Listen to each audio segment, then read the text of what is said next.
मध्य प्रदेश के बाद अब राजस्थान में समाजवादी पार्टी ने उतारे कांग्रेस के सामने अपने प्रत्याशी। क्या इंडिया गठबंधन बढ़ रहा है एक और रार की ओर? नमस्कार, मैं हूं समर्थ श्रीवास्तव और आप देख रहे हैं चुनाव आज तक। मध्य प्रदेश में जिस तरह से समाजवादी पार्टी और कांग्रेस के बीच में गतिरोध देखने को मिला है, उसकी बू अब राजस्थान से भी आने लगी है। चुनाव कई राज्यों में है, राजस्थान भी है, मध्य प्रदेश भी है, छत्तीसगढ़ भी है। पर मध्य प्रदेश में जब प्रत्याशी उतारने की बात आई तो कांग्रेस और सपा में घमासान हुआ, कैंडिडेट्स को लेकर घमासान हुआ।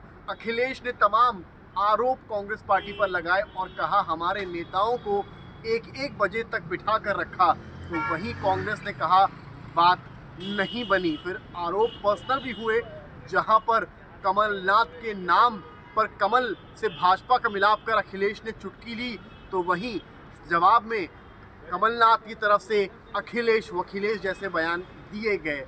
हालांकि ज़रूर बीच में दिग्विजय सिंह बीच बचाव करते हुए आए, लेकिन शायद बात तब और बिगड़ गई जब अखिलेश ने मध्य प्रदेश के खुले मन से कह दिया कि कांग्रेस एक चालू पार्टी है, आप उसको वोट ना करिए।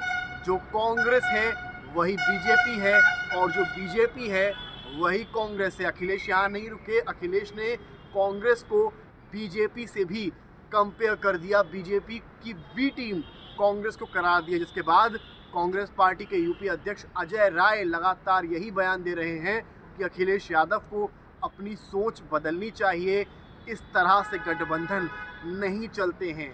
उन्होंने कहा कि जिस तरह के बयान अखिलेश के द्वारा दिए जा रहे हैं वो इंडिया गठबंधन के लिए बुरी खबर है। इस बीच में नीतीश कुमार बिहार के जो मुख्यमंत्री हैं वो ये बयान भी देते हैं कि कांग्रेस को इस वक्त इंडिया अलायंस की चिंता नहीं है, वो राज्य चुनावों पर फोकस कर रही है। अब इस बयान को कई लोग इंडिया गठबंधन के इस तरह से भी ले रहे हैं कि ज़रूर कहीं ना कहीं गड़बड़ी है और इंडिया गठबंधन की जो चर्चा उठी थी वो चर्चा वक्त के साथ नीचे होती जा रही है। तो वहीं राज्य चुनावों में जो फोकस इस वक्त कांग्रेस का है उसके चलते बयानबाजी टिप्पणियां हो रही है। केवल सपा और कांग्रेस के बीच गतिरोध की बात नहीं है। आरएलडी ने लगभग 5 सीटों की डिमांड राजस्थान में कांग्रेस से करी। जवाब में कांग्रेस ने उनको केवल 1 सीट दी, जिस पर आरएलडी के तमाम नेता नाखुश रहे।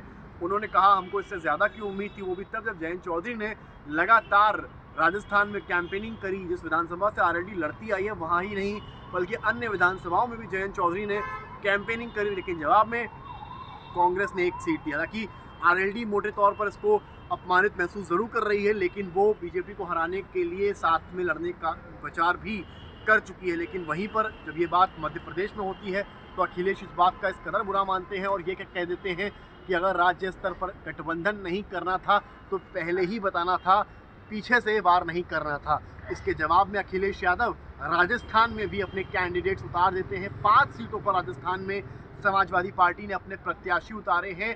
2018 में भी हालांकि सपा ने 5 प्रत्याशी 18 में राजस्थान में उतारे थे। हालांकि किसी को भी उस वक्त जीत नहीं मिली थी, लेकिन उस वक्त गठबंधन की या इंडिया अलायंस की चर्चा 2018 में नहीं थी। लेकिन अब क्योंकि राजस्थान का चुनाव सर पर है और इंडिया अलायंस के तमाम चर्चे और तमाम दावे हो रहे हैं कि सब एक हैं और मिलकर बीजेपी को हराएंगे, इस बीच में अखिलेश ने मध्य प्रदेश के बाद अब राजस्थान में भी 5 प्रत्याशी उतारे हैं और वो प्रत्याशी के सामने खड़े हैं कांग्रेस के प्रत्याशी।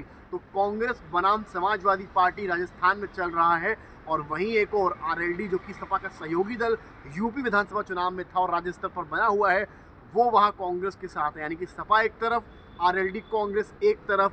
तो ये कहा जा सकता है कि राज्य चुनावों ने कहीं ना कहीं चुनावी गणित को बदला है और चुनावी गलियारों में चर्चा इस तरह से है कि कहीं इन राज्य चुनावों के नतीजे आते आते इंडिया गठबंधन की जो गांठ है वो ढीली ना पड़ जाए और तमाम जो दिग्गज नेता हैं और दिग्गज जो पार्टियां हैं वो एक दूसरे से खफा ना हो जाएं, रूठ ना जाएं।